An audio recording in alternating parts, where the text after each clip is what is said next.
Welcome back to another episode of We Roguelike It. I'm your host, Boston, and joining me as always is Moonpeer. Bonjour, mon ami. And Monkey Sr. Yo.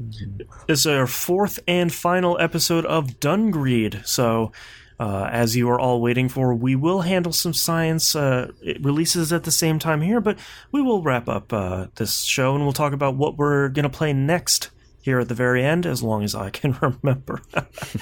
Anyways, I didn't play that much this week, and none of my runs were very successful. Did either one of you do better? Monkey, you go first. I get the feeling you might have put the most into this.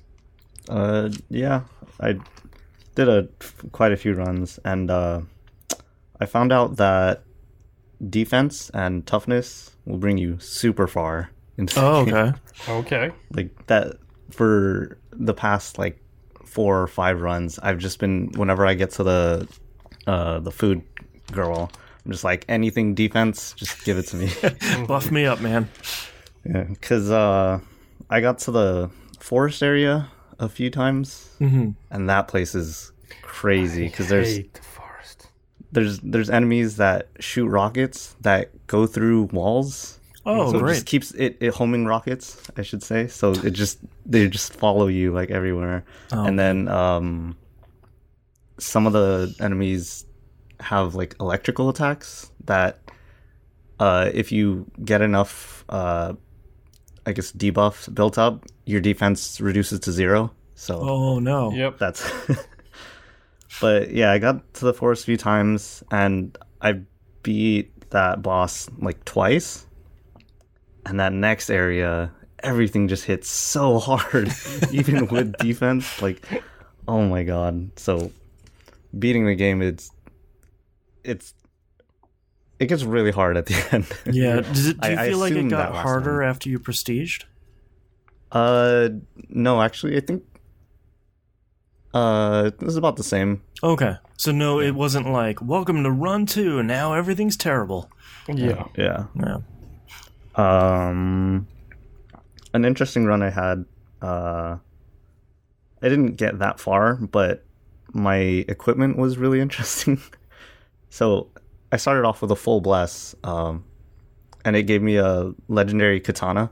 I was like, ooh, this is cool. I'm going to probably use this through the whole run. And then the first item I get is a grenade. That's an offhand weapon. Katanas are 2 hands, so I was like, oh, okay, whatever. I can't use this. And then my second item was a spatula. Yep, which fires little globs of food at people. Okay. It's a ranged weapon. It's a ranged weapon. Hilarious. One-handed, so I was using the spatula and the grenade. I'm just like, screw this katana, even though it's so much better. Yeah. I have to use the spatula and grenade. That's great. That grenade can actually be super powerful as well. You tie that up with a decent handgun, and stuff just falls in front of you. You're just like, haha, pew pew, bang bang, pew pew, bang bang. John Rambo it up. Yes. Yeah. But yeah, those are my runs. Oh, I took probably about 8 runs this week, and every single one of them was absolute trash. Yeah. Every single one of them. I mean, I didn't even get any fun combinations. I ended up with a hodgepodge of different items, so I couldn't go for one specific build or anything like that. Just the worst of the worst. So frustrating because it's like you get the fire one thing, and then you get the magnifying glass. You're like, now it's a run. 2 items and it's a run. You get the stupid tiger fist and the sandbag, and you're like, now I'm on a run. Yeah. And now it's like, oh, okay. Here is a handgun, and then an assassin's dagger is your offhand weapon. So you've got to be ranged and close at the same time. Here is a short sword, but then a absolutely horrendous set of trinkets that don't do anything for your actual build. It's like, great. So basically, it's just useless. It's 100% just useless right now. So that's always great. I still haven't seen that stupid item that you talked about, Monkey, the blood of the martyrdom or whatever it's called. Still never seen that, which is something I desperately want to encounter at some point soon. I think the furthest I got on 2 of the runs was the stupid lizard bosses, who, generally speaking, out of all the bosses that came before them, the lizard boss is easy. Yeah. but he still trashed me. Like, That's how bad your run was.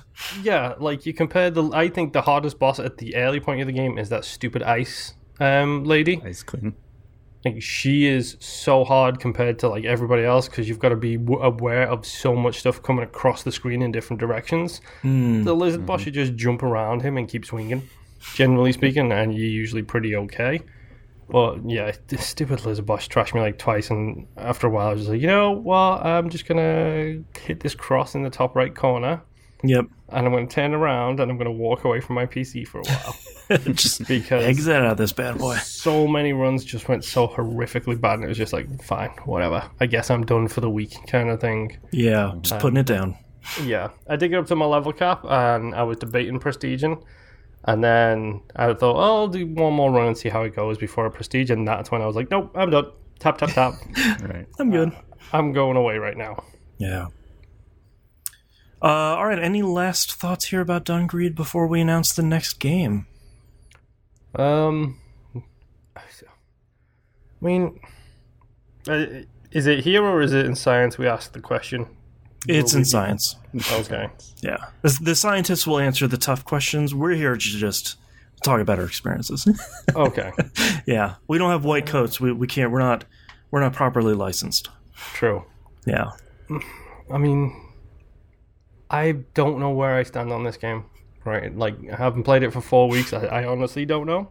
And I feel like I would still recommend people try Dungreed. I feel like it's one of those games that's really, it's like 20XX. Either it's really gonna click with you and that's your roguelike, or you're really gonna bounce off of it. There feels like there's no middle ground where it's like, yeah, Dungreed was fine. It's like either you love it or you have a laundry list of problems with it.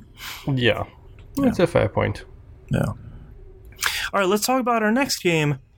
This is confusing, so bear with. I'm going to double the length of our podcast episode here. So yeah, this is the reason. Like, I was spoiled on what we were playing next time ahead of time. Yeah. Normally, I don't know until the listener, knows, which is when Boston says it out loud. Right. 3 weeks ago. There was some confusion. Yeah, so our next game we're gonna be playing Galaxy. This is GALAK. Dash Z.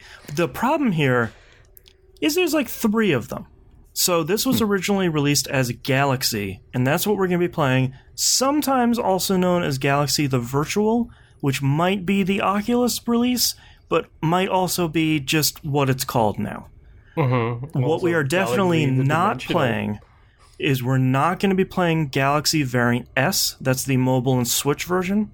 That's a different game, and that has a lot of microtransactions and stuff that we just don't want to get into. So we're going to be playing PS4 and PC release Galaxy, and I am praying that all 3 of us pick the right version. So it's not like, how do you guys like collecting all this stuff? And it's like, oh no, that's the wrong one. So next 4 weeks, we're going to be playing Galaxy. I believe it was on PS Plus at some point. So if you have a PS4 and you've had PS Plus for a while, you might already have it. If you're Moonpier, you're lucky, and the library sharing friend already has it. So yep, I got mine from the Store of Tea. Yes, T-Bomb Rocks' Steam store. Okay, so we're going to be playing Galaxy, some title for the next 4 weeks. Don't say some title. Galaxy the Virtual / Void / something. Get the regular Galaxy came out in 2015. Mm-hmm. And that's our episode. We'll see you next run. Bye. Bye.